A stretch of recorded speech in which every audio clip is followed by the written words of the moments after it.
接下來2026我們還會關注到的就是中美之間的 AI 終局之戰，華為有沒有可能3年內超越輝達？今天一起來做關心。2025年，美國感到威脅的就是華為了，它突然間呢就是徹底的崛起，讓美國跟五角大廈都感到非常的不安。華為在過去1年做了非常多的事情，等一下我們會一起的來看，即使是在美国的封鎖之下，它還是放話說3年內它可以追上輝達，憑借的3大優勢，帶觀眾朋友來看，它每一年都出新產品哦。這個輝達包括它出了這個昇騰950啊、960等等，然後一直到970不同的3代晶片。再來就是它在它的算力的利用率上大幅提升了70%。那麼它也發展出完成它的 AI 的模型訓練，發布新一代的圖像生成模型，也就是 GLM Image 等等。所以它喊出的3年內超越輝達，到底有沒有可能？上志哥怎麼看？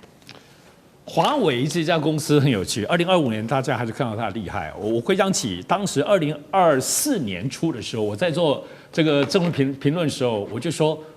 7奈米沒問題，哇，所有人都在笑我，包括鄭亮兄他們都在笑，不可能不可能，結果果然就做到。在去年2020年，我說5奈米年初的時候沒問題，就他說不可能不可能，結果果然還是做到了。華為真的是不是一般的公司啦，因為我去過華為好幾次，我知道裡面是怎麼回事，那些研發，而且華為作為一個全面戰爭，現在大家拿它跟輝達比，大家不要忘了，輝達只做晶片，而且輝達不是自己做，輝達讓台積電做，輝達只是設計跟賣而已，但華為都自己做，而且華為從通訊，華為從半導體，華為連手機現在全部都做。那今年2026年會不會怎麼樣？我覺得以他們現在的這個迭代的發展，華為來說，我認為3年不會追過輝達，但是會幾近追平。因為我們其實，在2025年已經看到華為的厲害之處，單個晶片來比，當然還是輸輝達，遙遙輸。但是華為有它特別的地方，因為它在晶片跟晶片的通訊之間是用光通訊，因為他們搞通訊的，還有它整個 cluster 把所有的這些晶片疊加起來，在一個雲 AI 的這個系統裡頭，它在總體最後的總量，它可以幾百個幾萬的堆疊，輝達的不可以。所以，如果當一個大規模的這種群體戰的時候，其實華為可以在現在的算力就可以跟輝達的它的這個所謂 AI 機核打成平手了。所以，其實華為有它厲害的地方，但不能小看。就剛剛講，因為華為什麼都做，它的研發，而且它不是上市公司，它不會受到投資方的影響，它拿全部的錢來做研發，你也拿它沒轍。而且，華為現在作為中國大陸最重要的國家科技的核心，無論中國大陸有沒有給他錢，有沒有給他補助，這些都最後華為要跟美國跟全世界最後的科技最厲害，包括輝達在內的活力一拼，這個部分基本上就2026年以及之後華為的宿命。好，所以我們看到2026年的關鍵企業，我們今天會特別來關注到，請導播幫我們 take 一下，包括 AI 晶片的大廠華為跟寒武紀，這是原先大家就認識的。但是今年我們可以看到，還會再關注的是中國大陸國產的 GPU 的4小龍，這4家企業包括了看到必任科技、木犀股份、穗源科技跟天數智新等等，哪一家的 AI 的這個晶片廠最有機會成為華為第2？今天中國大陸祭出這樣子的一個方式，就是很多家企業一起來做，到底會不會分散火力，還是反而是更有勝算的？聶老師怎麼看？哪一家會成為華為第2？我覺得都沒有辦法追上華為，那最少短期內不會，然後都可以成为叫做華為第2，因為這真的这個大陸真的是遍地開花呀，那而且是百花齊放。那我們先講啊，晶片製程嘛，他們這個國家的政策去2014年下扎這個 AI 5G。那又打了半導體和晶片的未來的這個打造，真的讓這個整個中國的我最早的成熟製程，剛剛講到7奈米、5奈米也好的突破，走到了一定的位階。好，那個還是在製程，也就是晶片半導體的製作。那當時呢，不管是中芯半導體啊，在上海浦東那個，或者是什麼華虹啊、半導體等等，都已經有了一定的位階。但是華為就像剛才講的，真的是一個不同於一般的公司。你稍微了解就知道，20多萬人的廠裡面有11萬多的研發高科技研發工程師，全部都在走未來，講不好就是 future。而且現在的晶片還不是叫做 AI 晶片，現在談的是叫做 AI 晶片，那又不得了了，一下子你知道嗎？國產 AI 晶片量產遍地開花，最少10幾家，有9家現在突破萬卡俱樂部。一年賣出1萬卡，這一數下去不得了。百度也好，寒武紀也好，木犀也好，天數也好，穗源也好，希望也好，一堆。那你覺得中國在幹嘛？這些每一家都在比實力，都在比量、比成本、比它的值。我覺得中國的未來真的很可怕。因此呢，國產 GDP 四小龍這4個每一個你都不可以小覷它，因為大家都在這個整個。應該說啊，這個環境使然啊，整個我們講我們對岸的 AI 環境已經到達一定的位階。其實我在10年前就寫過一個叫做“強國需要強 AI 孩童教育”，去爬文打我名字，我就用了中國把教育從國中小學的改造 AI 課程，然後告訴他說，又寫了一篇說，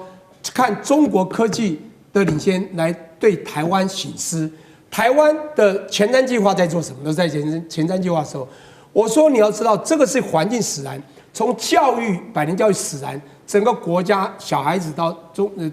甚至生活上的使用都在走 AI， 因此它的廠商都 fit 每一個人的需求，都在走這一塊。所以我覺得未來啊，真的中國的未來的不管是哪一型的，因為 AI 還在往前推嘛，因為我們知道我們世界未來就是 AI， 你懂 AI 就有未來。中國我看起來是最有 AI 未來的一個國家。好，那要發展 AI，其實我們也要特別來關注到，其實背後的這個能源電力也很重要，因為現在其實美國也很擔心說，中國大陸的電力遠遠的比美國還要更多更好。這是來自於黃仁勳說的，他說 AI 的終局不是算力，是能源。另外一位是馬斯克說的，中國的電力供應是美國的3倍。我們看到美國現在也狂蓋它的資料中心，甚至是補上它的電網，但是今年有沒有可能真的能夠立刻的補上呢？艦長怎麼看？其實我們一路說過來，你會發現中國有很多方面都非常厲害，供應鏈怎麼樣完整啊，怎麼樣的電力啦，這個東西發展。我曾經問過一個問題，大家應該去想一下，中國為什麼能夠這麼厲害？